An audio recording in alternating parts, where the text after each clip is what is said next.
Bom dia. Então vamos começar esse momento de louvor com uma oração. Pai, muito obrigada por mais esse dia. Obrigada porque a gente pode cultuar o Senhor. Obrigada, Deus, por essa comunidade. E nós queremos dizer que nós queremos fazer o Teu nome glorificado neste momento, Pai. Nós queremos exaltar o Teu nome. Nós queremos dizer que o Senhor é o Senhor das nossas vidas. Que o Senhor receba esse nosso momento com uma oferta suave. Nós te agradecemos e oramos em nome de Jesus. E para começar, a gente vai ler o Salmo 95 durante todo o mundo. Então, venham, cantemos ao Senhor com alegria, aclamemos a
Continuando então o Salmo 95, pois o Senhor é o grande Deus, o grande Rei, acima de todos os deuses.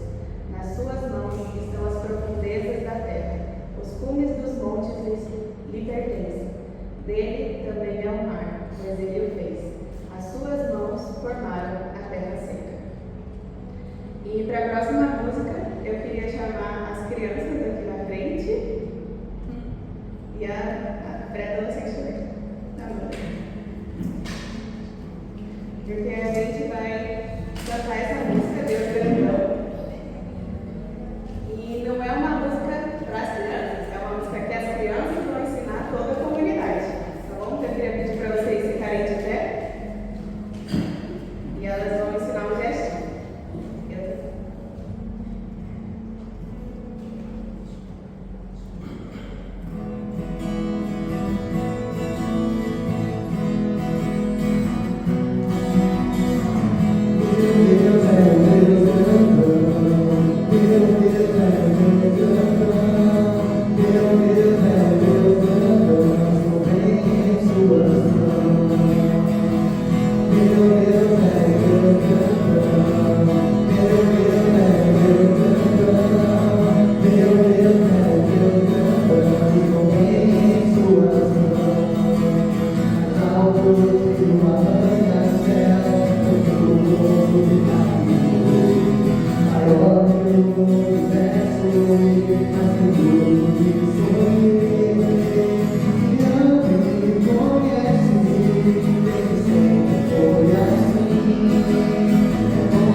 Obrigada, crianças.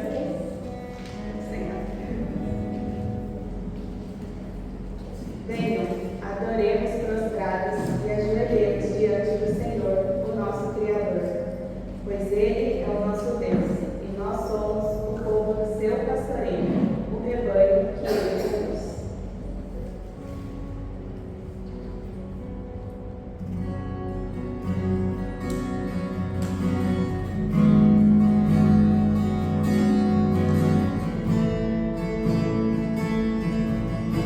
Podem ficar de pé.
Para terminar o Salmo 95, hoje, se vocês ouvirem a sua voz, não endureçam o coração, como em Meribá, como aquele dia em Massá, no deserto, onde os seus antepassados me tentaram, pondo-me à prova, apesar de terem visto o que eu fiz. Durante 40 anos fiquei irado contra aquela geração e disse: eles são um povo de coração ingrato, não reconheceram os meus caminhos. Por isso jurei na minha ira, jamais entrarão no descanso. Neste momento também nós vamos, um momento de oferta. Para aqueles que nos visitam, esse é um momento de compromisso dos membros dessa igreja. Então fiquem à vontade.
Bom dia, paz do nosso Senhor Jesus, agora oficialmente. Para não perder o costume, eu quero começar com uma pergunta, e qual será a nossa pergunta de hoje? Não fez o barulho do tambor, mas vamos lá. É, Você já experimentou uma grande derrota depois de uma grande vitória? Você já viveu uma grande derrota na sequência de uma grande derrota, de uma grande vitória? Gente, eu fiquei pensando muito nisso. Eu fiquei pensando, será que. Eu acho que já aconteceu muitas vezes na minha vida isso. Principalmente na minha vida de fé, né? Mas eu não queria trazer para esse lado de fé, então eu vou falar um pouquinho de outras coisas. Para quem não sabe, eu jogava tênis de mesa. Eu praticava esporte, eu treinava, eu viajava para jogar torneios. Foi um tempo muito legal da minha vida, ali do meu período dos 14 até os 16 anos. 16 para 17 anos. E aí teve um dia que eu tava, assim, a gente estava num torneio aqui na Associação Japonesa, e aí o torneio geralmente é durante o dia, o dia inteiro, amanhã e à tarde. E durante a manhã, eu joguei com um adversário forte, que eu nem achei que eu ia ganhar dele. Aí eu ganhei o jogo. Aí eu fui para as chaves finais, né? Oitavas de finais, quartas de finais, semifinal. Então eu passei para as chaves finais. E quando eu chego, não lembro se era nas quartas ou nas semifinais da minha categoria, eu joguei com um menino que eu estava treinando ele, ensinando ele, treinando ele, aprimorando as técnicas assim. Ele era mais novo, já fazia um tempo que ele treinava, ele não era novato, mas ele estava abaixo de mim assim, no nível. Aí eu não sei o que aconteceu. Ele ganhou de mim.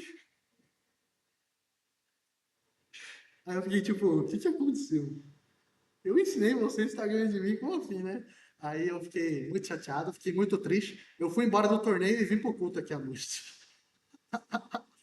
Não quis ficar lá pra ver. Eu fiquei com raiva. Às vezes eu guardo um rancorzinho assim, né? Então eu experimentei uma derrota depois de uma grande vitória. Eu ganhei de um adversário muito forte.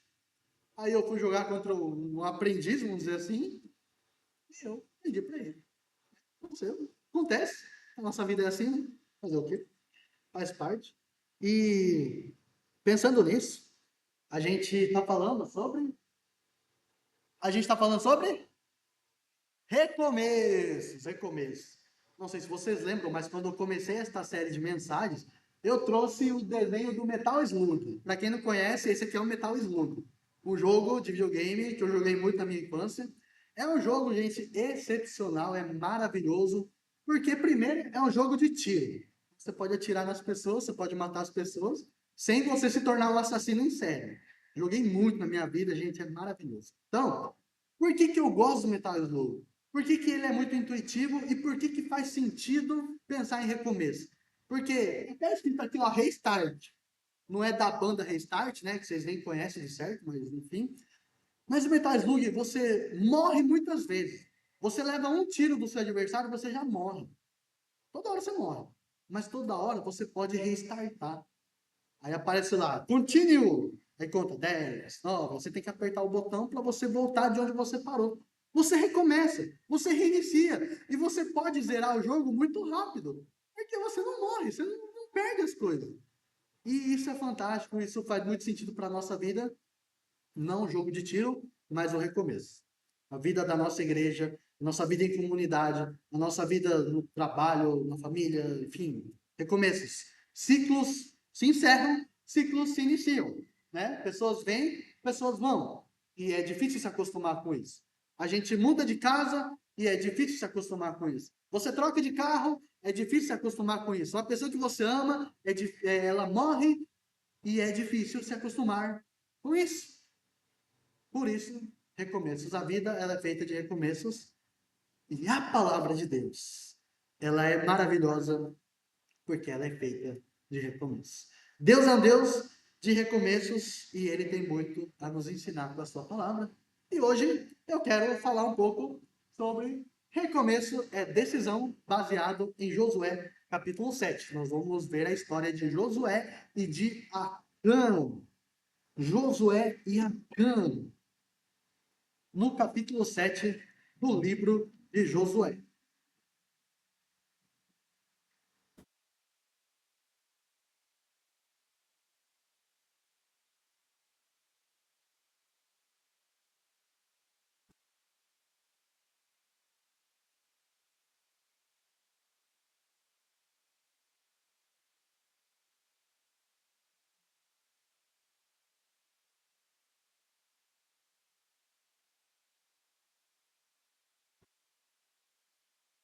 Josué capítulo 7.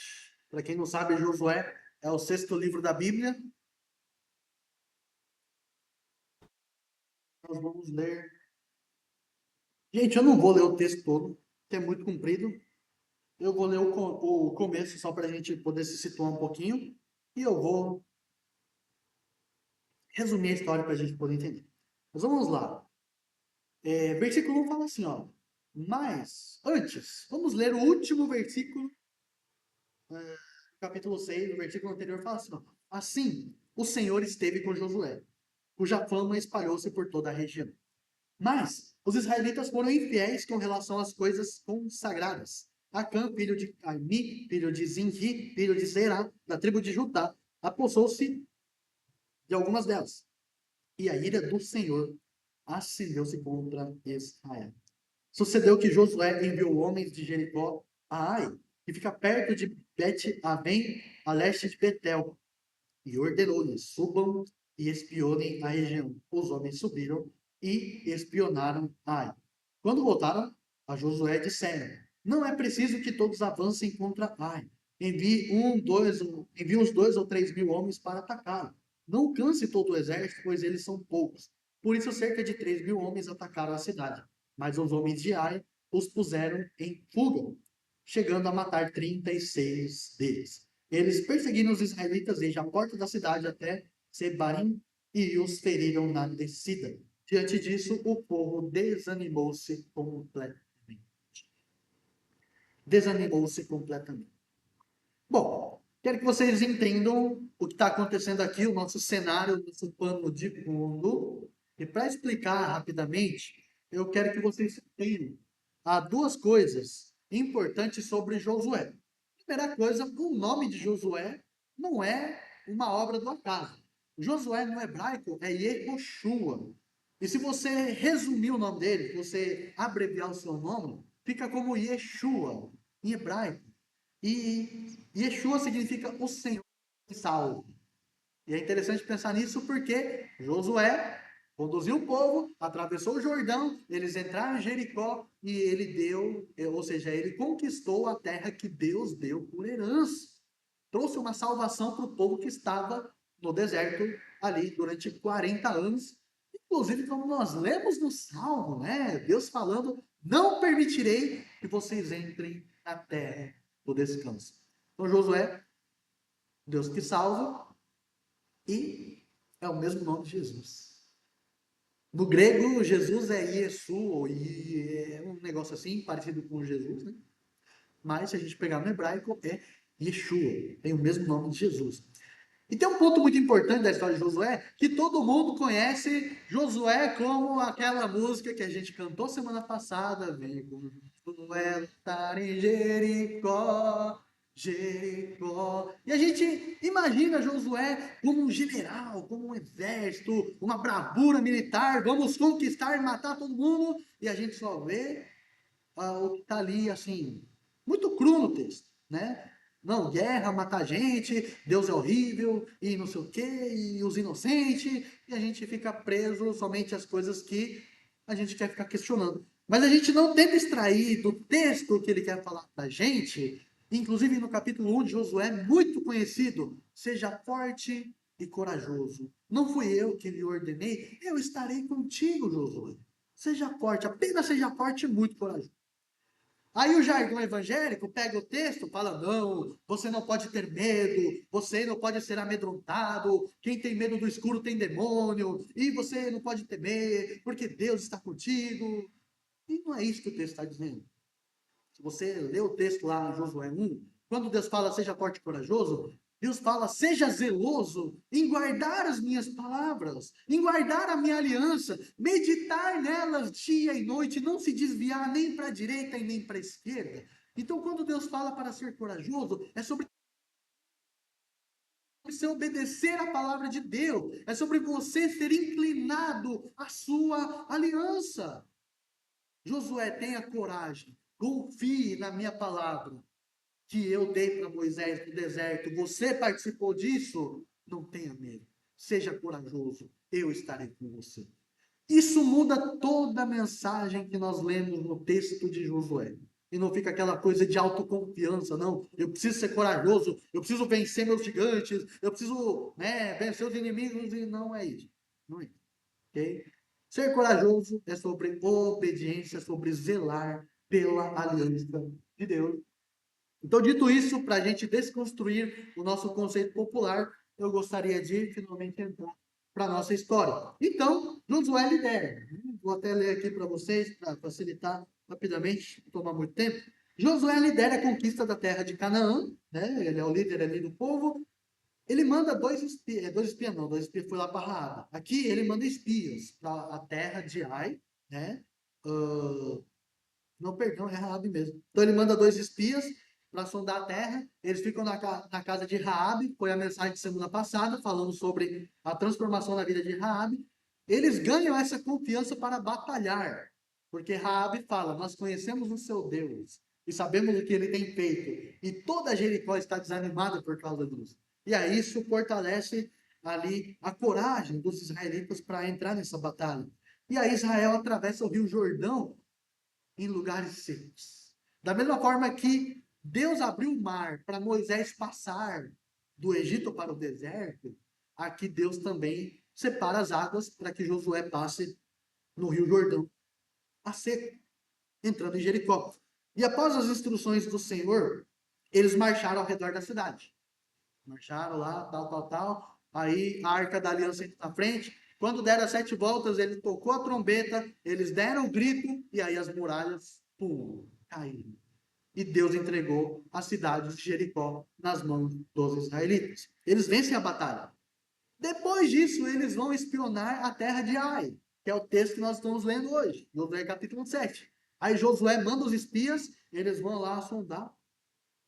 E aí os espias voltam e falam: não precisa mandar muita gente, manda aí 2 ou 3 mil, tá bom, né? Não precisa mandar milhares, dezenas de milhares de soldados.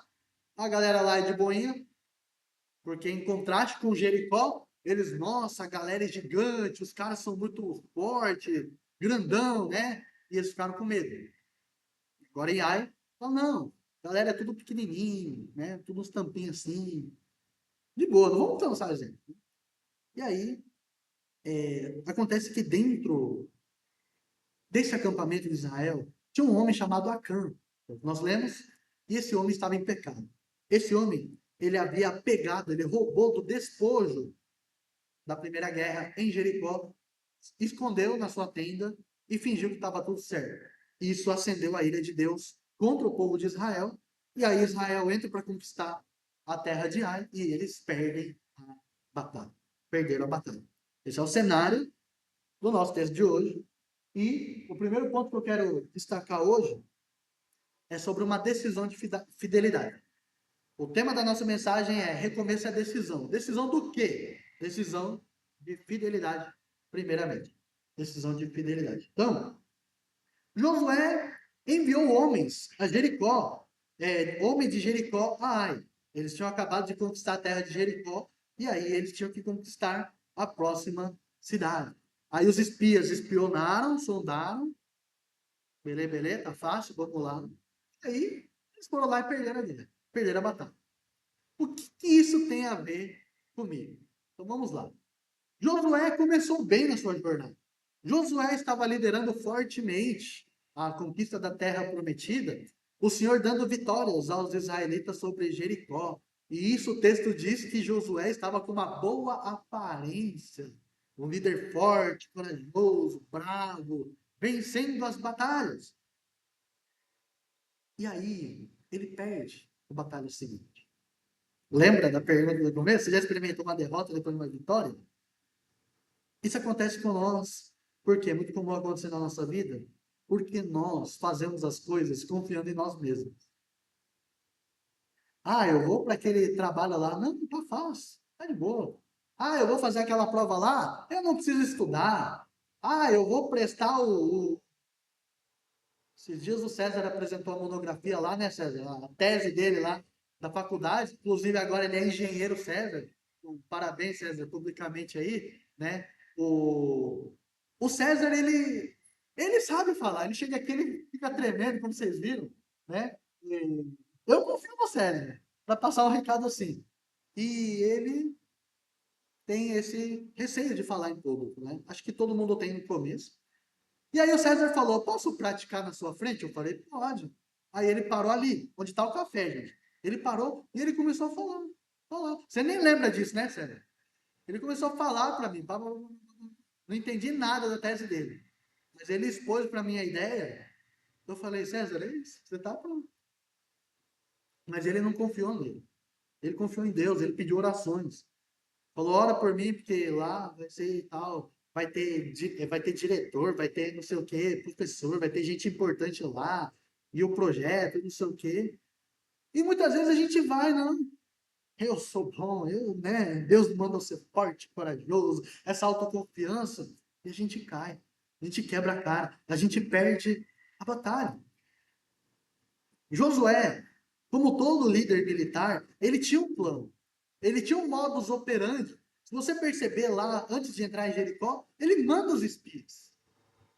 Aqui ele manda de novo. Então, o que está errado? A grande questão é que a gente costuma confiar nas circunstâncias. Não, vai dar tudo certo. Não, eu sei, né? Não, mas eu tenho dinheiro. Não, mas eu já aprendi isso. E a gente esquece do principal, que é buscar a presença de Deus. Josué não estava errado em mandar os espias para sondar a terra. Ele estava errado porque ele confiou no relatório dos espias e não em Deus. Ok? Josué tinha essa boa fama pelas batalhas que ele havia vencido, como ele estava conduzindo o povo. E aí essa próxima batalha seria como uma rotina normal para ele. Mas aí o que acontece, que isso nos retrata, é que nós não buscamos as coisas dependendo totalmente de Deus, mas nós confiamos na nossa sabedoria, né? Eu posso compartilhar com vocês que eu não sou diferente, né? Muitas vezes a gente tem uma imagem da figura do pastor, onde o pastor ele é um cara assim, né? Um cara que não falha, é um cara bom, é um cara que sabe. Gente, eu vou falar para você, eu continuo sendo Caio, continuo sendo Açaí, eu continuo sendo aquela pessoa que vocês conheceram já há um tempo. Não é porque me deram um nome, um título, é que agora é a vossa santidade, né? Não tem nada disso. E essa semana eu sentei para começar a fazer a mensagem. A Regiane está aqui testemunho.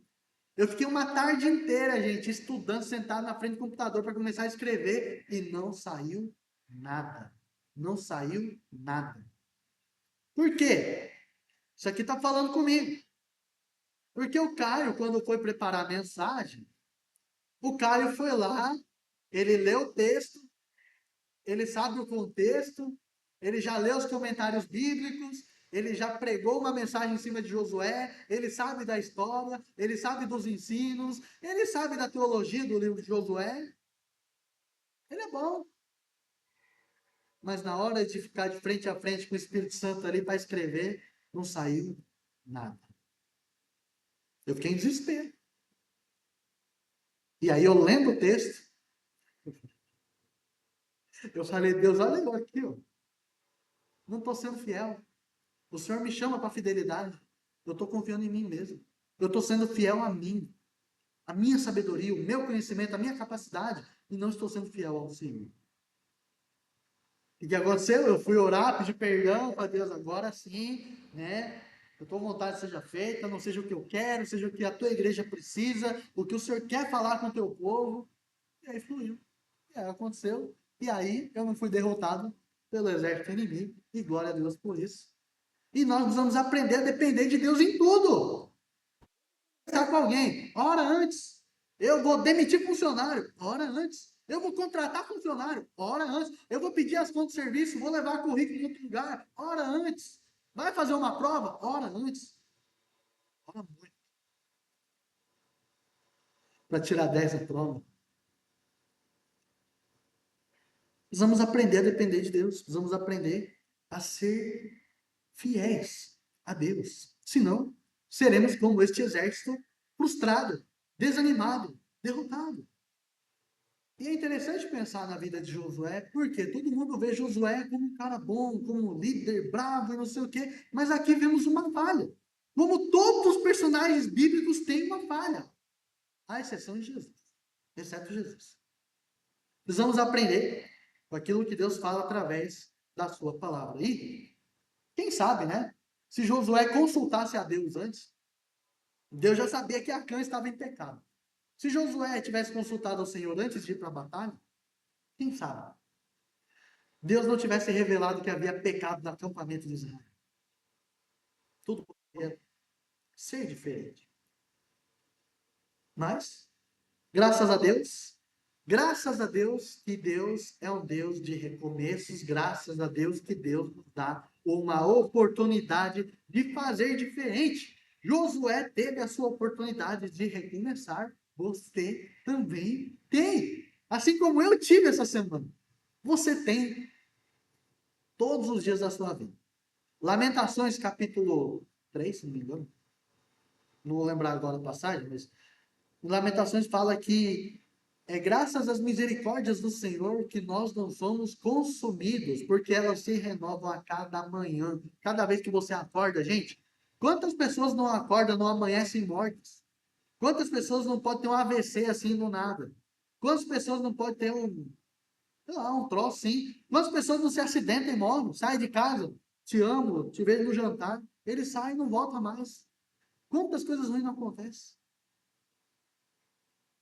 Mas todos os dias que você abre os olhos, é a misericórdia do Senhor se renovando para a sua vida e você tem uma chance de fazer a diferença hoje. Não é amanhã, não é depois de amanhã, não é semana que vem, não é quando todos os astros se alinharem ao seu favor. Não pode consultar os astros. Mas começar é hoje, gente, é uma decisão. Você precisa tomar essa decisão hoje. Deus nos chama para erguer a cabeça. Você lê ali, olha o versículo 10. Está escrito aqui, ó. Senhor disse a Josué: levante-se. Por que você está aí prostrado? Graças a Deus que as nossas lamentações não terminam nas nossas lamentações. A nossa oração, quando somos derrotados, não termina no nosso remorso, na nossa tristeza, na nossa angústia. Meu Deus do céu, eu fiz tudo errado. Eu pequei de novo, eu menti de novo, eu roubei de novo, eu falei palavrão de novo, eu briguei com minha esposa de novo, eu chutei o cachorro de novo. Você não precisa terminar suas orações no eu de novo. Você pode terminar suas orações, Deus, eis-me aqui para erguer a minha cabeça. Josué fez a diferença. Josué buscou ser fiel a Deus. Deus nos chama para a fidelidade. Então, que hoje você possa escolher essa fidelidade a Deus todos os dias da sua vida. E uma grande lição que nós aprendemos aqui nesse trecho é que o povo de Deus, ou a igreja, né, igreja, povo, não depende de um líder bom, não depende de um líder que seja extraordinário. Embora os líderes sejam valiosos, sejam importantes, a nossa dependência, a nossa fidelidade não está no pastor, não está no diácono, não está no missionário, não está naquele que fala aqui na frente, não está no grupo de louvor. A nossa confiança e fidelidade está no Senhor, que é fiel e cumpre os seus promessas. Amém? Então, amém. Segunda coisa, recomeçar é uma decisão de santificação. Santificação. Você prestar atenção nos versículos 13 a 15, Deus vai chamar Josué, ele fala, vá, levante a cabeça, se erga, recomece, e ele fala, vá, no versículo 13, santifique o povo, diga-lhes, santifiquem-se. Santificar-se. Se Deus é fiel e cumpre suas promessas, eu preciso responder a ele na mesma sintonia. Se Deus é fiel na sua vida, você tem que ser fiel a ele. Se Deus é santo na sua vida, você precisa responder a Deus com santidade. E aqui Deus chama Josué para santificar o povo. Um fato curioso dessa passagem. Quem tinha pecado era Acã. Somente um homem, somente um soldado. Ele havia roubado dos despojos, escondeu. 36 pessoas morreram por culpa dele.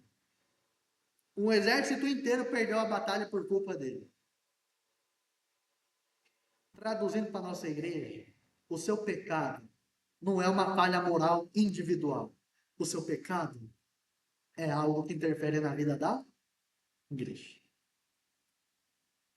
Igreja. Isso aqui nos mostra um princípio de unidade. Isso aqui nos mostra um princípio de comunidade. Isso aqui nos mostra o princípio de que nós somos um corpo só, de vários membros. Jesus pagou um alto preço para que eu e você fôssemos um só povo. O seu pecado é o pecado deste corpo. E não só deste corpo a igreja metodista livre de Amambai, mas é este corpo a igreja de Cristo. Todos aqueles que são salvos, todos aqueles que reconhecem o Senhor Jesus como seu Senhor, todos aqueles que são discípulos de Jesus. Quando você peca contra o corpo. Você peca contra Deus. Você peca contra si mesmo. Mas você peca contra o seu irmão. Isso é temeroso, mas é um princípio que a Bíblia retrata para as nossas vidas, né? E Deus nos chama para a santidade. Deus nos chama para a santificação. Até coloquei o nosso símbolo aqui da igreja. Eu não sei se você sabia, mas muitas pessoas não sabem que isso aqui é um fogo. O símbolo da nossa igreja, o logo da nossa igreja, é um fogo. E é o espírito, e é uma pomba ali no meio. Não sei se dá para ver que é a cabecinha de uma pomba, né? É uma pomba e um espírito. E o fogo, que representa o Espírito Santo, com a sua chama santificadora.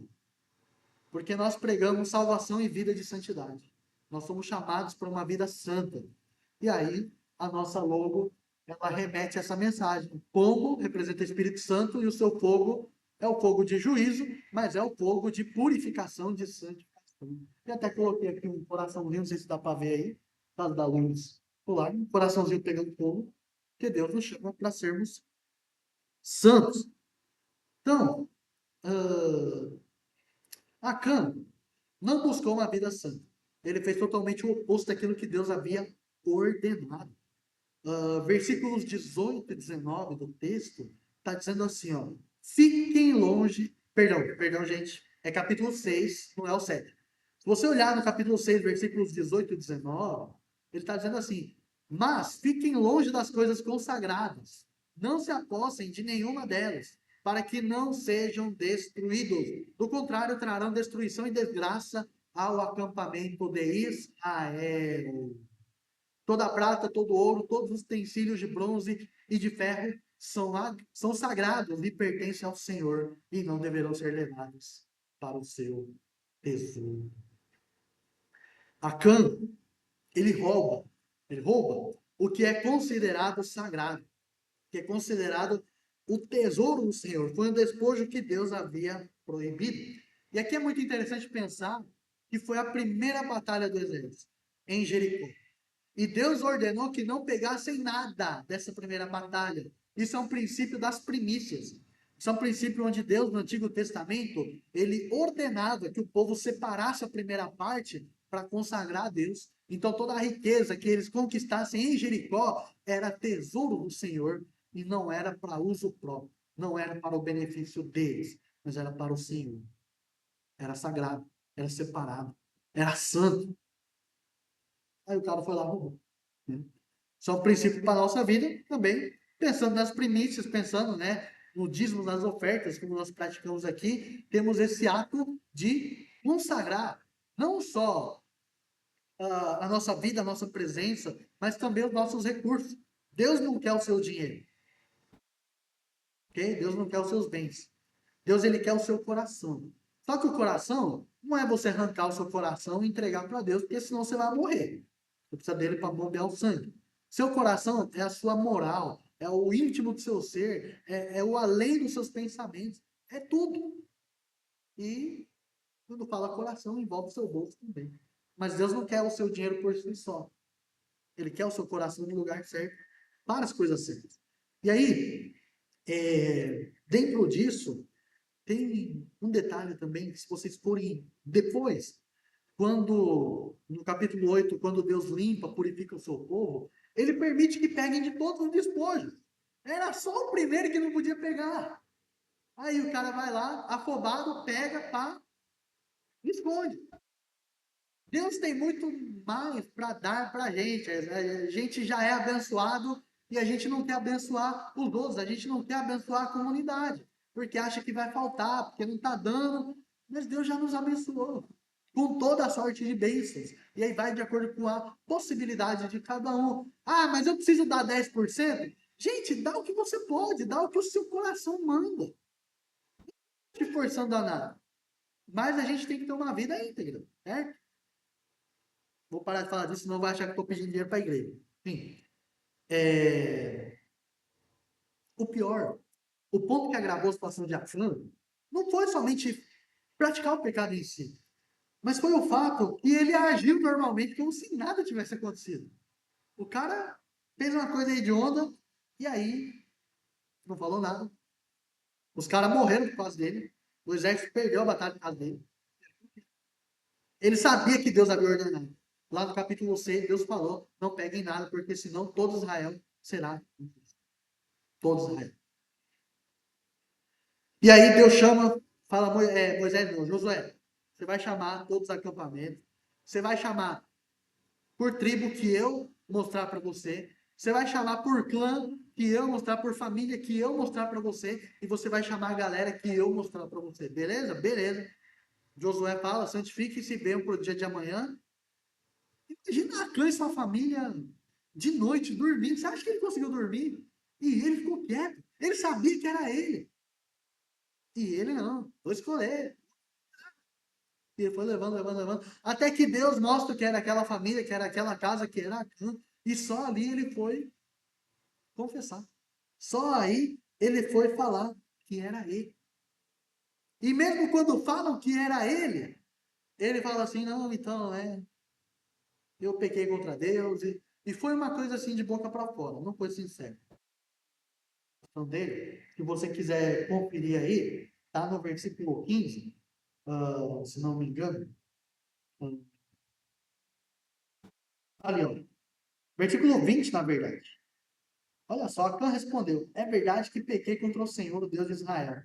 O que fiz foi o seguinte: quando vi entre os despojos uma bela capa feita na Babilônia, 2,4 kg de prata, uma barra de ouro, 600 gramas, eu os cobicei, me apossei deles. Estão escondidos no chão da minha tenda com a prata por baixo. Somente quando Acã foi exposto, quando apontaram o dedo para ele, foi que ele disse. Então não tinha arrependimento. Talvez, se Acã tivesse confessado seu pecado antes desse alvoroço todo, quem sabe Deus tivesse dado uma segunda chance para ele. Mas se você ler o texto, Acã foi apedrejado. Não somente ele, mas toda a sua família. E aí todo mundo foi queimado. E os seus bens junto com ele. Todo mundo. Deus purificou o acampamento. Deus purificou o acampamento.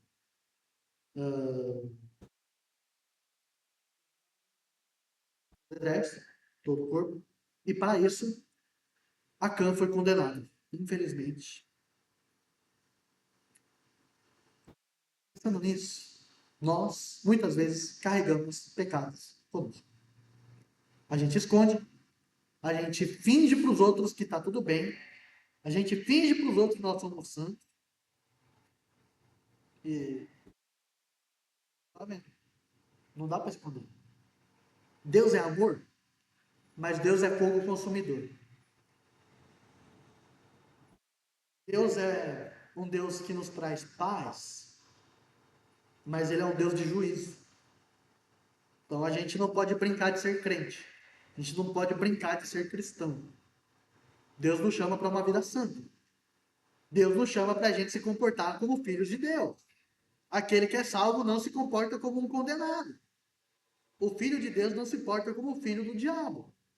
É o que o texto bíblico diz lá em, não sei se era Pedro ou se João, fala os filhos da luz, os filhos de Deus e os filhos do diabo.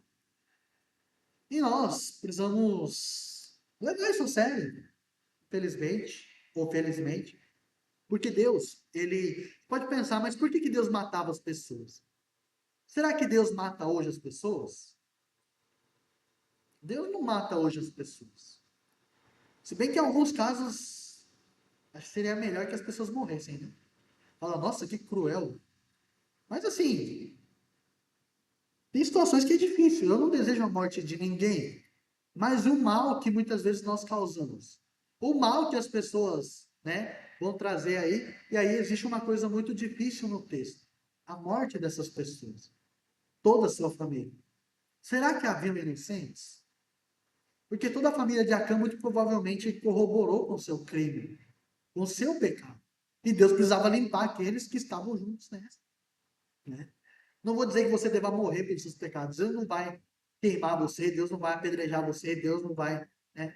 Mas aqui nós temos como se fala? Deus, ele dá um exemplo. Deus, ele mostra de quem ele é. Deus disciplina o seu povo para mostrar como nós devemos viver de acordo com a sua palavra, de acordo com a sua língua. E geralmente nesses tempos de recomeço, Deus fazia coisas assim meio temerosas. Aqui era um recomeço para o exército. E aí Deus foi lá e, infelizmente, ele matou essa família. Se a gente for lá voltar no passado, lá no tabernáculo do Senhor, no recomeço para o povo ali no período religioso, no deserto, Nadab e Abiú quiseram fazer fogo estranho, onde era para ter o fogo da presença de Deus. O que aconteceu com Nadab e Abiú? Morreram. Porque tocaram onde não deviam tocar, onde era santo.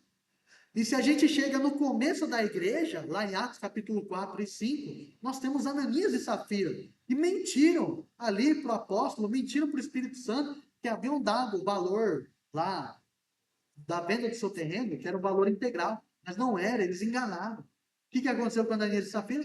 Morreram. Hoje em dia as pessoas não morrem, porque o nosso contexto é diferente, mas aqui Deus, ele nos mostra que nós devemos levar a sério. E aqui, gente, não é um texto para gerar medo em você. Não é um texto para gerar amedrontamento, mas é um texto que nos chama para refletir sobre uma vida de santidade. Precisamos buscar santidade na presença de Deus. Recomeçar é renunciar à sua vida velha. Recomeçar é viver o novo em Jesus Cristo. Deus é santo e nos chama para a santidade. Como que eu busco santidade? Aqui eu trouxe 3 aspectos práticos para a sua vida. Primeira coisa, você tem que rasgar seu coração. Você tem que confessar seus pecados. Você não tem que ser como Acã, que vai esperar ser exposto, ser apontado, ser incriminado. Porque às vezes os nossos pecados vêm à tona. Eu não sei se já aconteceu com você, mas o meu pecado já foi exposto em momentos da minha vida. Nós vamos confessar para Deus. Nós vamos reconhecer que nós somos pecadores pagos. Que a gente carrega o mal dentro de nós. E a gente confessa. Deus, eu menti. Deus, eu roubei. Deus, eu vi pornografia. Deus, eu traí. Deus, eu adulterei. Deus, eu roubei meu chefe. Deus, eu roubei a empresa. Deus, eu pedi. Você tem que botar nome nos seus pecados. Não é falar, Deus me perdoa por tudo, porque eu sou horrendo e horrível. Não. Eu fiz isso, eu fiz aquilo, tal, tal, tal. Você confessa seus pecados. Você dá nome aos seus pecados. Depois disso, você precisa confessar a sua culpa para alguém. Não é uma pessoa aleatória, você vai sair falando para todo mundo. É uma pessoa fiel a Deus. É uma pessoa santa, que se entrega em santidade ao Senhor. É uma pessoa que vai orar por você. Eu venci lutas difíceis na minha vida, de quando eu me converti, quando eu confessei meus pecados para o irmão da igreja. Eu achava que eu era o único que fazia as coisas que eu fazia. E aí eu me fechava, e eu caí num desânimo muito grande, porque eu guardava só comigo. A partir do momento que eu confessei, e o texto de Tiago 5,16 vai falar: confessai vossas culpas uns aos outros para que sejam curados. Quando você confessa a Deus, você é perdoado, purificado. Mas para ser curado, é confessar para uma pessoa. E isso, precisamos de uma rede de apoio.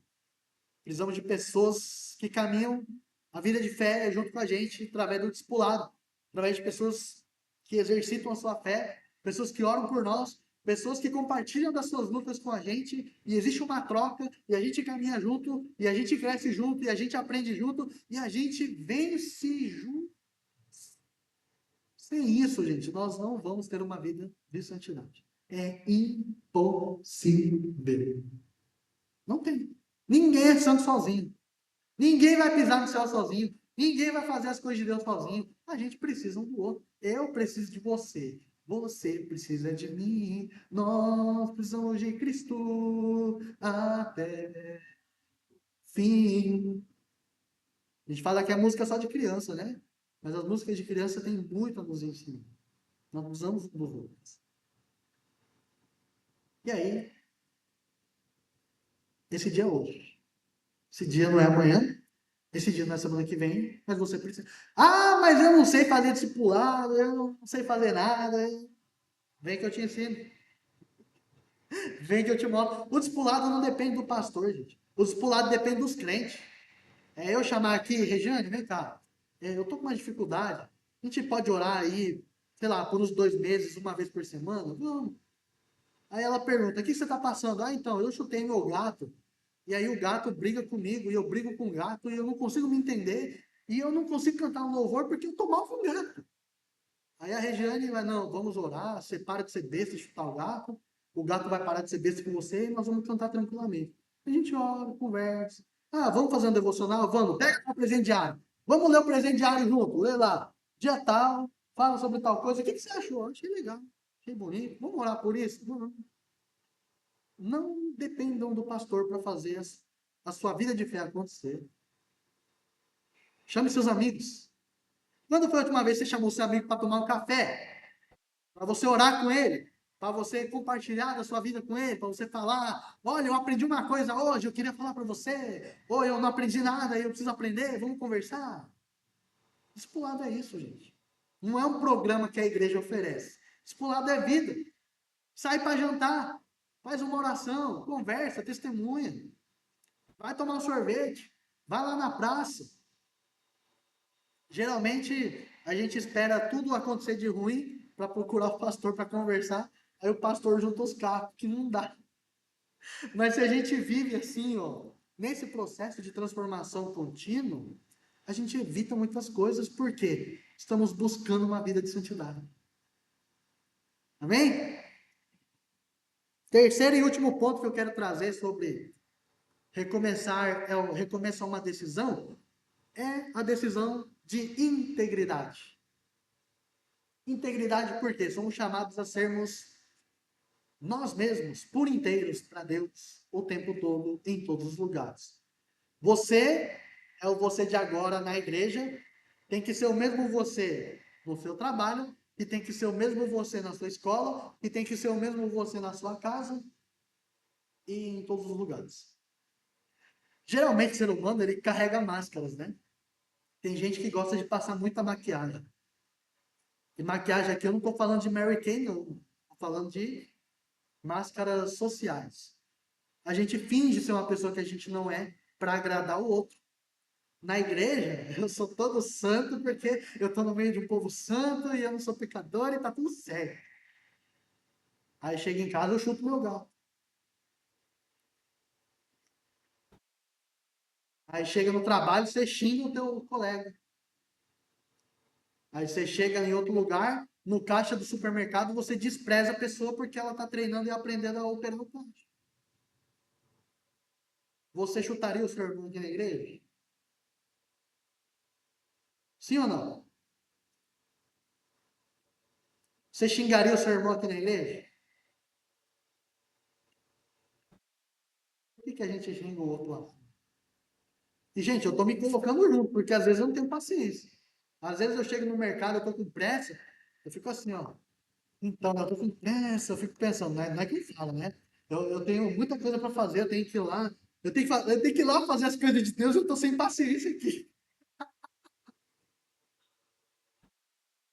Então, nós precisamos ser quem nós somos aqui em todo lugar. Em casa.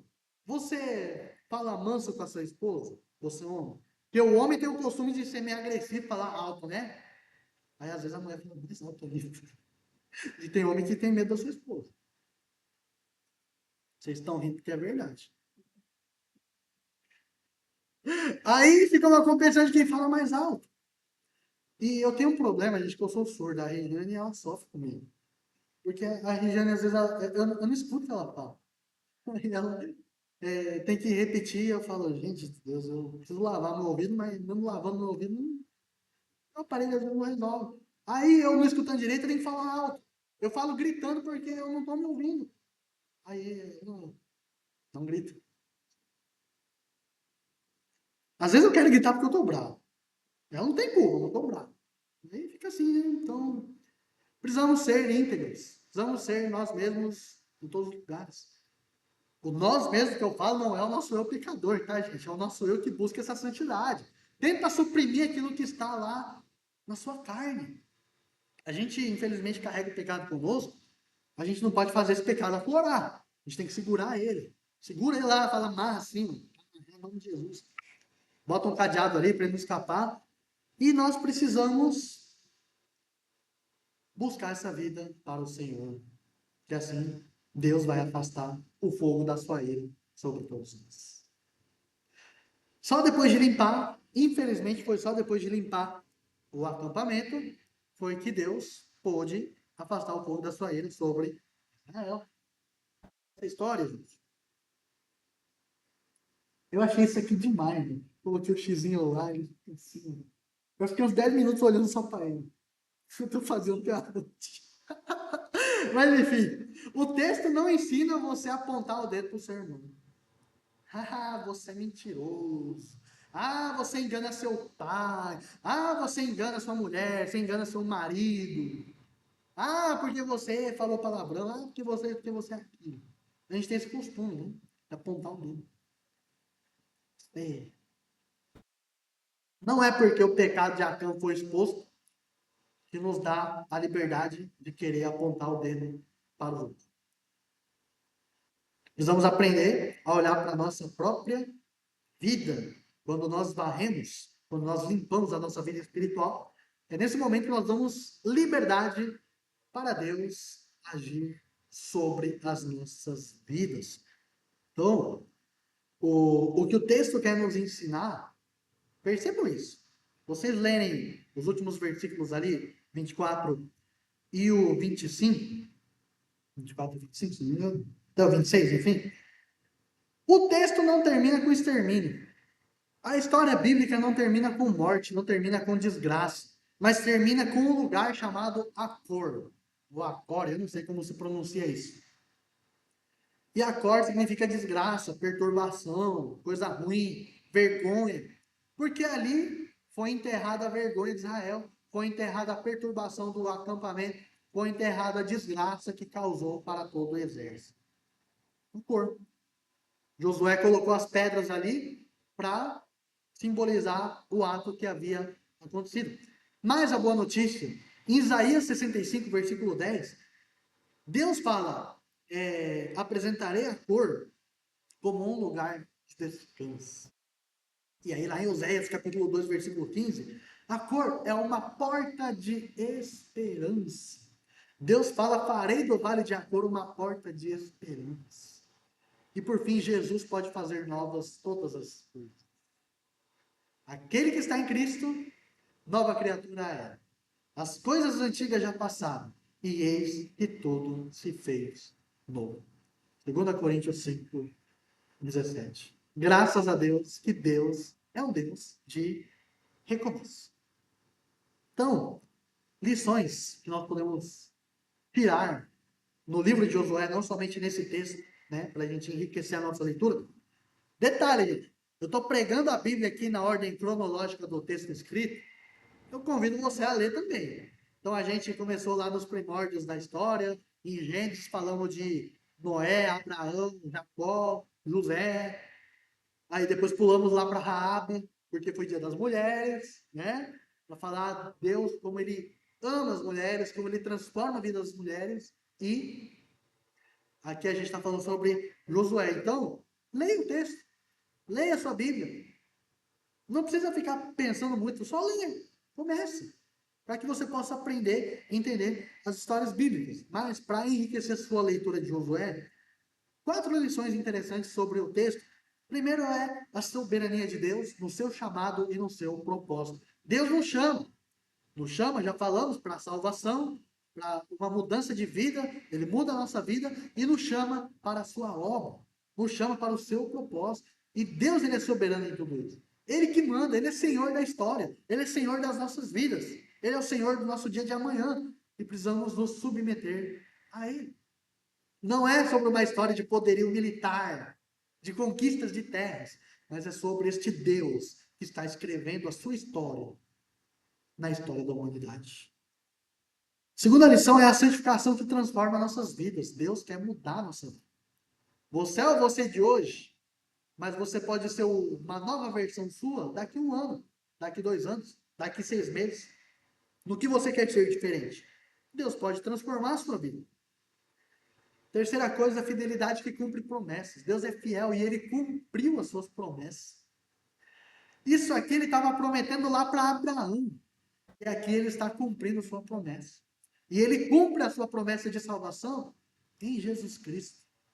Em Jesus Cristo, mais ou menos aí 1000 anos depois de Josué. E por último, a graça capacitadora que nos prepara para a boa obra. Ah, eu não sei fazer nada, eu não sei cantar, eu não sei tocar, eu não sei pregar, eu não sei evangelizar, eu não sei orar. Gente, eu também não sabia. Mas Deus nos capacita. Josué, junto com o exército de Israel, eles não conquistaram Jericó por causa das suas melhores armas e por causa dos seus melhores homens. Eles conquistaram porque confiaram em Deus. E assim você pode vencer suas dificuldades confiando em Deus. Assim como o César veio me pedir oração para ele apresentar a tese dele, da conclusão do seu curso de engenharia, ele veio pedir oração, ele confiou em Deus. Deus capacitou ele para ele falar e ele pegou o diploma dele. Glória a Deus por isso. Você também pode pedir para Deus capacidade para fazer suas coisas do dia a dia. Isso faz todo sentido. Para que a gente possa buscar essa vida de integridade. Mas e você?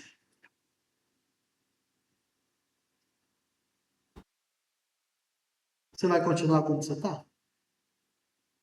Talvez escondendo seus pecados? Não estou dizendo que é para vir você contar para mim. Mas você precisa fazer alguma coisa em relação a isso. Você vai continuar se lamentando? Porque você é ruim? Porque você é mau? Você faz coisas ruins? Vai ficar se lamentando pelo leite derramado? Pelo negócio que foi mal feito? Pelo relacionamento quebrado? Pelo tempo perdido que você não aproveitou seus filhos? Ou por alguém importante que se foi? Ou pelo estudo, a matéria, ou aquele curso importante que você deixou para trás? Você vai continuar reclamando, culpando a Deus pela situação que você se encontra hoje, achando que você nunca vai vencer na vida? Não vencer na vida no sentido que você vai ser alguém importante. Vencer na vida é vencer seus pecados. Jesus é maior que as nossas lamentações. Hoje ele nos chama para a gente erguer a nossa cabeça. Hoje ele nos chama para que a gente possa fazer a diferença. Ele nos chama para que a gente tome um passo de fé.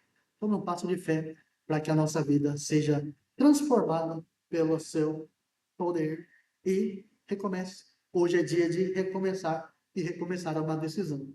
Decisão de fidelidade, decisão de santificação e decisão de integridade. Amém? Amém? Amém? Pode se levantar. Antes de nós orarmos, queria cantar uma música com vocês que acho que fala bastante sobre o que nós falamos hoje. Senhor, nós colocamos a nossa vida diante da tua presença, reconhecendo que nós somos falhos, reconhecendo que há pecado em nós, conhecemos que muitas vezes nós fugimos da tua presença, nós baixamos a nossa cabeça, nós nos curvamos diante das dificuldades e a gente vive como Acã, Senhor, escondendo as nossas falhas, fingindo que está tudo bem. Mas hoje nós queremos fazer a diferença. Hoje nós queremos levantar a nossa cabeça, assim como Josué fez. Josué foi chamado para fazer a diferença. Josué não ficou se lamentando, embora haja lamento por parte de nós, por conta dos nossos pecados, nós queremos hoje orar, Senhor, com uma esperança viva no nosso coração. Porque sabemos, cremos e confiamos que o Senhor é um Deus que perdoa pecados. Tu és um Deus que transforma as nossas vidas. Tu és um Deus que nos chamou para a salvação, nos chamou para uma mudança de vida, nos chamou para fazermos a tua obra, para estar dentro do teu propósito, Deus. Queremos nos entregar ao Senhor. Confessamos, Pai, os nossos pecados diante de Ti. Entregamos o nosso coração. Nos ajude a buscar pessoas que confiamos para confessar e sermos curados. Nos ajude a buscar pessoas que nos ajudem na caminhada.